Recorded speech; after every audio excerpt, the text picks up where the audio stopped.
Hey guys, Jake's Garage here. Quick little video to show you a couple updates. I told you once I made some progress I'd show you, so here we go. First, the intake here. The air box still isn't bolted down 100%, but after buying the driver's side battery tray from LMC, it's pretty cheap and it's really nice, so I wasn't going to cut up my original battery tray, but I'm pretty sure this is the solution I'm going with, and since I can get a really decent reproduction battery tray, or maybe not reproduction, but new, for pretty cheap, I'm going to go ahead and chop it up. Took a little bit of work, but I got this piece of 4-inch intake tubing into the air box. It's not quite 4-inch. I'm pretty sure I broke a little bit of the plastic tabs jamming it in there, but we got it. And I was going to go with some intakehose.com parts to make this adapt. So the problem I have is the throttle body is about 4 inches. The MAF sensor on one side is like something crazy, like 3 1/8, and on the other side it's like 3 3/8. So it's really small. I do want to eventually just get a nice intake pipe with a card style MAF maybe, but for now, I want to use the MAF that came with the engine. So all the parameters should be the same. Distance from the throttle body is about the same. So it should run like I have it. A little bit of weirdness on the airflow. It'll step down, but it is what it is. Shouldn't be too bad. It's kind of ugly, but like I said, this was about $4 at Lowe's, the Fernco fittings. That's what I got. It's ugly, but it's going to work. On the wiring front, not much to say. I'm still waiting on my relay box. I really think I'm gonna do something different with the way I'm mounting the computer. But I think what I'm gonna do a quick test. I have a couple of these like fuse lines like this. I might throw a couple of those in and hook up the battery positive and the switched powers to the harness here, just so I can power it up. Now my intention isn't to power everything up to start it, and I won't be powering the fuel pump. I'll just be powering up the ECM so that I can do some flashing and stuff, because I got to get that stuff flashed off, which I'm hoping to do tonight. One thing I did do is I did power the fuel pump. I hot wired the fuel pump wire that I'm going to tie into with my relay box whenever I get it, and I just basically hooked it up to 12 volts and gave it a prime, and it hit operating pressure right away, and it actually held for hours. It held fine, so I don't think I have any leaks. I know the fuel pump's working. We'll see what it looks like after it's running, but it seemed to work really well. The highlight of this video will be I don't have my gauge cluster plugged back in, but it did work. But we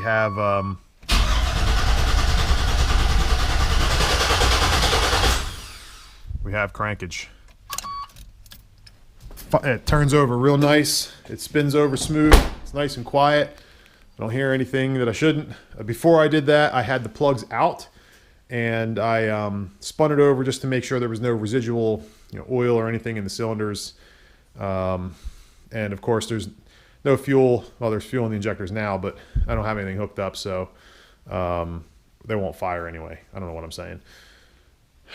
So we are so close to firing this thing up, and I cannot wait. I can hear it coming out of those headers right now. It just sounds so awesome in my head. So we will be firing it up with open headers, and probably taking it for a spin in open headers. We'll see. We're supposed to get like 10 inches of snow tomorrow, so even if I get it fired up and moving, I don't know. So in the cab here, I have everything figured out. There was the original OBD wires came down, and there was also another plug over here that went over to where the old ECM was. I basically couldn't get those wires out without delooming this whole thing, so I just cut them, taped them up real good, and then taped them up to the harness so that they're out of the way. Not a problem. In that plug that was over by the ECM, there's a wire that runs up to the harness or the dash connector that works the maintenance indicator light, the service engine soon light. What I did was I left that wire out, and I brought it. It's right up behind my pedal, and you can see I have plenty of wire here to work with. I left myself a ton. So what I'm going to do is just put a single barrel weather pack connector on the MIL indicator wire from the ECM and run that over.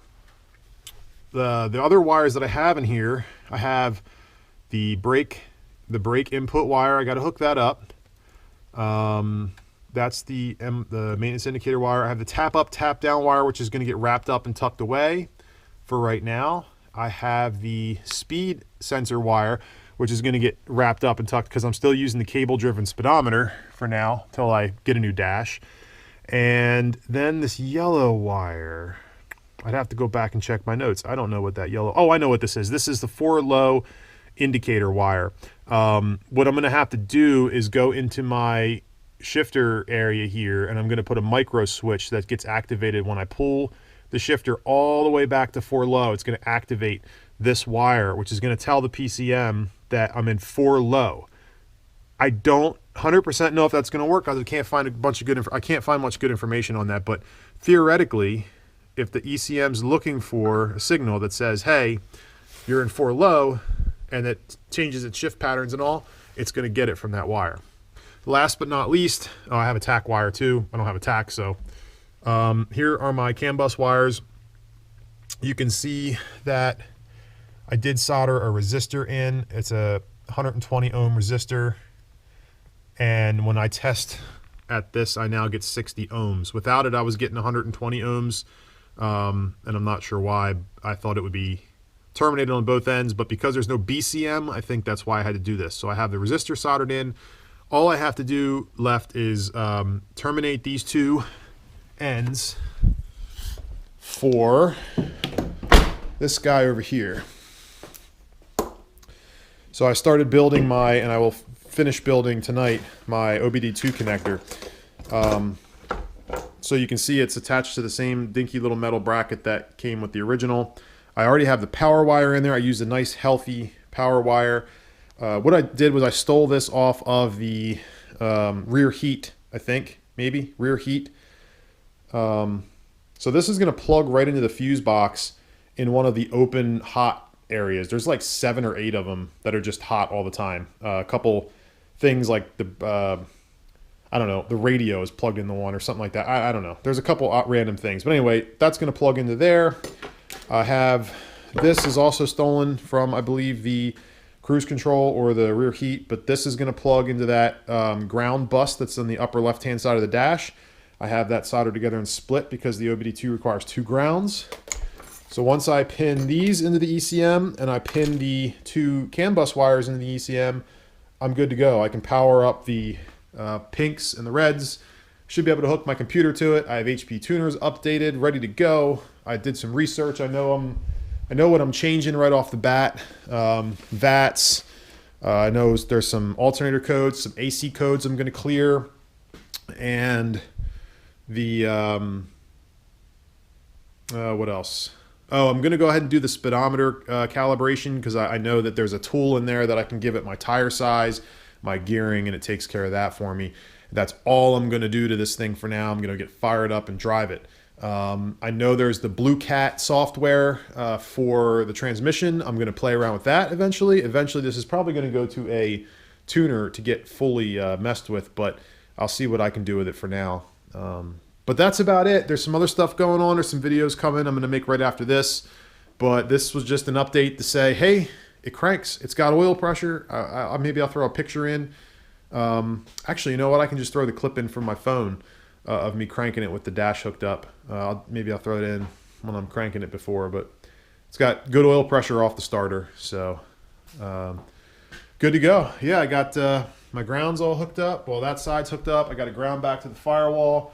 And I'm going to do this big fat ground here from the cylinder head down to this ground wire onto the frame, which this ground wire comes up and ties into this. So this will kind of be like my connection from engine to frame to body, chassis. So with those 3 solid grounds, there's 1 left. Oh, I'm sorry, there's 2 left. I don't know what I'm going to do with that one yet. This one I might do to the hood. I've read a lot of stuff. People say it's stupid. Some people say that it helps with RFI, which my radio does pick up a lot of crap, but that was with the old engine. So I don't know if this one maybe is quieter electronic noise wise, but we'll see. I got another ground strap there too. I might, I don't know, find a place to run that, but I'm feeling pretty good about my grounds, so should be okay there. Anyway, that's it for now. Stay tuned. This thing's gonna be running here soon. And I got to figure out how to fill the transmission up because I've never filled a transmission from dead empty before. I already put 4 quarts in it. I might put a couple more quarts in it. I think I have to fire it up for a few seconds, shut it off, put more in, and do that a couple times maybe. I don't know. But that's where I'm at. Thanks for watching.